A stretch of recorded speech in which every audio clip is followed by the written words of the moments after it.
علم کا معنی جاننا ہے، خبر رکھنا ہے۔ خبر رکھنے والا آدمی بڑا محتاط ہوتا ہے ہر معاملے میں، اور جاہل بے حیا آدمی کے لیے تو فرمایا گیا کہ جب تو بے حیا ہو جائے تو ویسے ہی آزاد ہے، جو تیرے دل میں آئے کر۔ جب تک انسان علم میں ہوتا ہے تو کچھ حیا میں ہوتا ہے، اس کا ایک دائرہ کار ہوتا ہے، وہ اس کے اندر بند ہوتا ہے۔ تو علم اسلام کے اندر ایک بڑی محبوب چیز ہے، اسلام نے حصول علم کو پسند کیا ہے۔ میرے نبی کریم صلی اللہ تعالیٰ علیہ وسلم نے فرمایا جس کو اللہ نے علم کے رستے پہ چلا دیا، سمجھو رب کریم نے اسے جنت کے رستے پہ چلا دیا۔ حصول علم، اور تمام علوم کی ہم قدر کرتے ہیں۔ جس آدمی کو ریاضی کا علم آتا ہے نا، وہ قابل قدر ہے، اس لیے کہ جب ہم لوگوں نے وراثت کے مسائل دیکھنے ہوں گے تو ریاضی کی ضرورت پڑے گی۔ تو اب میں کیسے اس کی بے قدری کروں جو ریاضی جانتا ہے؟ مجھے جب اللہ توفیق دے میں حج اور عمرے کے لیے جاؤں گا تو مجھے پائلٹ کے ساتھ جانا ہے، تو میں اب یہ دعویٰ کروں کہ دنیا میں صرف اس آدمی کی ضرورت ہے جو میں ہوں، تو یہ میرا دعویٰ غلط ہے، اس لیے کہ میں وہ اگر جانتا ہوگا جہاز کو اڑانا چلانا، میں اس کی قدر کروں گا تو میں اللہ کے گھر پہنچوں گا۔ تو کتنا بڑا اس کا میرے لیے اگر میں سمجھوں تو یہ اعزاز ہے کہ اس نے اس فن کو دیکھا، اس کو سیکھا، اور پھر اس کی برکت سے اللہ نے ہمیں بیت اللہ کی زیارت بھی نصیب کرائی اور روضہ رسول کا دیدار بھی عطا فرمایا۔ تو جہاں جو شخص جس معیار کا علم رکھتا ہے اور پھر اس کو مثبت استعمال کرتا ہے، اس کی قدر کرنی چاہیے۔ اور ہر آدمی کی اللہ کے محبوب علیہ السلام اس کے منصب کے لحاظ سے قدر کرتے تھے، ہر آدمی کی۔ جب حدیبیہ کے لیے سفیر کی ضرورت تھی تو کل صحابہ عادل تھے، پیارے تھے، پر حضور نے فرمایا یہ کام عثمان غنی بہتر کر سکتے ہیں۔ تو اور یہ میرے محبوب کے علم کا کمال ہے کہ حضور لوگوں کی روحوں میں جھانک کے دیکھ لیتے ہیں کہ کون بندہ کس قابل ہے۔ خیبر کی رات حضور نے کیا اعلان فرمایا؟ فرمایا جھنڈا سویرے اس کو دوں گا جو انشاءاللہ فتح کر کے آئے گا، جو فتح سویرے۔ تو بات تو رات حضور نے کر دی تھی کہ فتح ہو جائے گی، اور جھنڈا میں دے دوں گا، تو پھر فتح ہوئی کہ نہ ہوئی؟ تو یہ میرے رسول کریم علیہ السلام کو اللہ نے اعزاز دیا کہ ہر آدمی کی جہاں وہ جس صلاحیت کا مالک تھا اللہ کے رسول نے قدر فرمائی۔ دوستو، عزیزو، بزرگو، یاد رکھیے گا کہ نبی کریم صلی اللہ علیہ وسلم نے ان سب سے بڑھ کر جو جس علم کو حضور لے کے آئے اور جس علم کی حضور نے فضیلت بیان کی اور جس علم کے حوالے سے میرے رسول کریم علیہ السلام نے اظہار فرمایا، وہ ہے قرآن و سنت کا علم۔ اس علم کو حضور نے بڑا پسند کیا۔ اور ایک بات یہاں سمجھ لے، کچھ علوم ایسے ہوتے ہیں جن کا مخصوص کسی شعبے سے تعلق ہوتا ہے۔ ایک مکینک ہے یا الیکٹریشین ہے تو وہ بجلی کے شعبے سے تعلق رکھتا ہے، لیکن اگر اس کو ہم یہ کہیں اس شعبے سے تعلق رکھنے والے ایک شخص کو کہ آپ گاڑی بھی ٹھیک کر کے دیں تو یہ اس کے لیے ممکن نہیں ہے۔ گاڑی کا مکینک اور ہے اور الیکٹریشین ہے، یہ سمجھانے کے لیے بات عرض کر رہا ہوں۔ لیکن جو قرآن و سنت کا علم ہے، یہ پتہ کیا ہے؟ یہ دین کے ہر شعبے کے ساتھ بات کرتا ہے۔ یعنی یہ وہ والا علم ہے جو ہمیں زندگی گزارنے کا طریقہ عطا کرتا ہے، جو ہمیں بتاتا ہے کہ باپ کی قدر کیا ہے اور سسر کی قدر کیا ہے، یہ بتاتا ہے کہ اماں کا مقام کیا ہے اور بیوی کا درجہ۔ یہ ہمہ پہلو علم ہے، یہ ہمیں بتاتا ہے کہ روزی کیسے کمانی ہے، معاملات زندگی کو کیسے چلانا ہے، ہم نے آگے کیسے بڑھنا ہے۔ تو یہ سارا ہمیں سکھاتا ہے، اس لیے اس علم کی فوقیت عقلاً بھی بہت زیادہ ہے۔ اور میرے نبی کریم علیہ السلام نے جو اس علم دین کو اور دین کے عالم کو درجہ دیا، اس کی جو عظمت اور جو اس کی فضیلت ہے، اس کا الگ ایک مقام ہے۔ حضور صلی اللہ علیہ وسلم مسجد نبوی شریف میں تشریف لائے تو دو مجلسیں تھیں، دو مجالس تھیں۔ ایک مجلس میں لوگ بیٹھ کر ذکر کر رہے تھے، اللہ کا ذکر کر رہے تھے، عبادت کر رہے تھے، تلاوت کر رہے تھے، اور دوسری مجلس میں بیٹھ کر کے لوگ علم دین کی باتیں کر رہے تھے۔ پتہ نا آپ کو، ہمارے ہاں کچھ ایسے لوگ بھی پیدا ہو گئے ہیں جو کہتے ہیں درویش اور ہوتے ہیں مولوی اور ہوتے ہیں. میں نے کہا اس کا مطلب مولوی کون ہوتا ہے؟ کہتے ہیں یہ جو عالم ہوتے ہیں دین کے. میں نے کہا درویش پھر جاہل کو کہتے ہوں گے، چونکہ اگر عالم، درویش کس کو کہتے ہیں؟ درویش اس عالم کو کہتے ہیں جو دین پر عمل کرے. جب وہ عمل کرتا ہے تو وہی درویش ہوتا ہے، وہی فقیر ہوتا ہے. اپنے علم پر عمل کرنے والا وہی درویش ہے، وہی فقیر ہے. تو حضور صلی اللہ علیہ وسلم تشریف لائے تو ایک مجلس علم حضور نے سجی ہوئی دیکھی، اور ایک مجلس ذکر میرے نبی کریم علیہ السلام نے سجی ہوئی دیکھی. ان دونوں مجالس کو نبی پاک نے دیکھا اور حضور بیچ میں کھڑے ہو گئے. کھڑے ہو کے فرمایا ذکر والے بھی خیر ہی کر رہے ہیں اور علم والے بھی خیر ہی کر رہے ہیں. اب حضور نے فیصلہ سنانا تھا، ہیں یہ بھی اچھے اور ہیں وہ بھی اچھے. اب فیصلہ میرے نبی پاک کا کیا ہے؟ حضور فرمانے لگے مجھے بھی اللہ نے استاد بنا کے بھیجا ہے. یہ لفظ کہے اور میرے نبی پاک ان لوگوں میں بیٹھ گئے جو علم دین کی بات کر رہے تھے. حضور نے وہاں قیام فرمایا، حضور وہاں بیٹھ گئے. تو میرے عزیز دوستو اس بات کو سمجھ لیں، اس پر غور کریں کہ نبی کریم صلی اللہ تعالی علیہ وآلہ وسلم نے ہمیں جو سمجھایا ہے وہ یہ ہے کہ حصول علم کا شوق پیدا کرو، علم کی مجالس کو اختیار کرو. اہل علم جاننے والے، ہمارے ہاں لوگوں کے پاس بڑا محدود سا علم ہوتا ہے، لیکن وہ اپنے اس علم کی ترویج کرنا، ایک خاص بیماری ہے جس پر میں اشارہ کرنے لگا ہوں، اس کو سمجھیے گا. تھوڑا سا علم ہوتا ہے مختصر سا، ہم کیا کرتے ہیں؟ ہم اس علم کو دکھانا چاہتے ہیں، بتانا چاہتے ہیں، سنانا چاہتے ہیں. حالانکہ اتنا محدود علم ہے، ابھی آپ ٹھہر جائیں، ابھی آپ اس میں پختگی لائیں، ابھی آپ سیکھنے کے ماحول میں رہیں. جب آپ سکھانے کی مسند پر بیٹھنے کی کوشش کرتے ہیں تو وہ جو آپ کا سیکھنے کا ذوق ہوتا ہے، شوق ہوتا ہے، اور جو آپ نے سیکھنے کا مزاج ہوتا ہے اس میں ایک تو کمزوری آتی ہے. دوسرا یہ کہ پھر آپ کا ذہن جو ہوتا ہے، شیطان اور نفس، وہ آپ کو اس رستے سے روکتا ہے جس رستے پر آپ سیکھنے کے لیے نکلے ہوئے تھے. اس لیے زندگی میں سیکھتے رہنے کی کوشش کریں، شوق پیدا کریں سیکھنے کا، ذوق پیدا کریں سیکھنے کا. اگر حضرت موسیٰ چل سکتے ہیں سیکھنے کے ارادے سے، حضرت موسیٰ جب سیکھنے کے ارادے سے چلے نا جناب خضر کی طرف، تو ایک شاگرد بھی ان کے ساتھ تھا. تو شاگرد کہہ سکتا تھا کہ استاد جی یہ آپ کیا کرنے لگے، آپ تو خود استاد ہیں، تو آپ ایک نیا استاد ڈھونڈنے لگے. یہ چیزیں مانے ہوتی ہیں، لوگ علم سیکھ نہیں پاتے، لوگ ڈٹ جاتے. تو سیکھنے کا مزاج بنائیں، جب کوئی اچھی چیز کہیں سے ملے اس کو عکس کریں.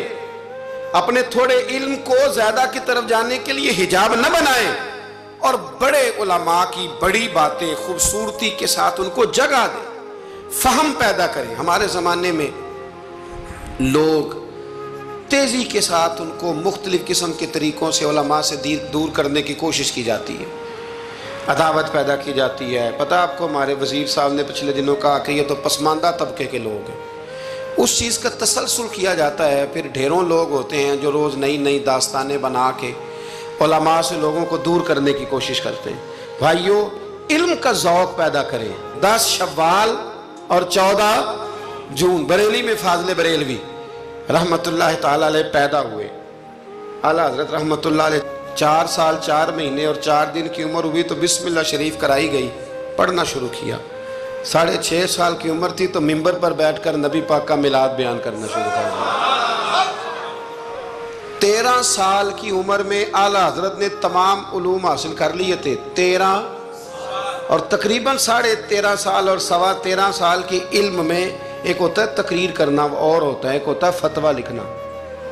بہت بڑا مفتی ہو تو فتویٰ لکھتا ہے. تو ابھی اعلیٰ حضرت کی عمر پوری 14 سال نہیں ہوئی تھی کہ فتویٰ پہلا لکھ کے دے دیا.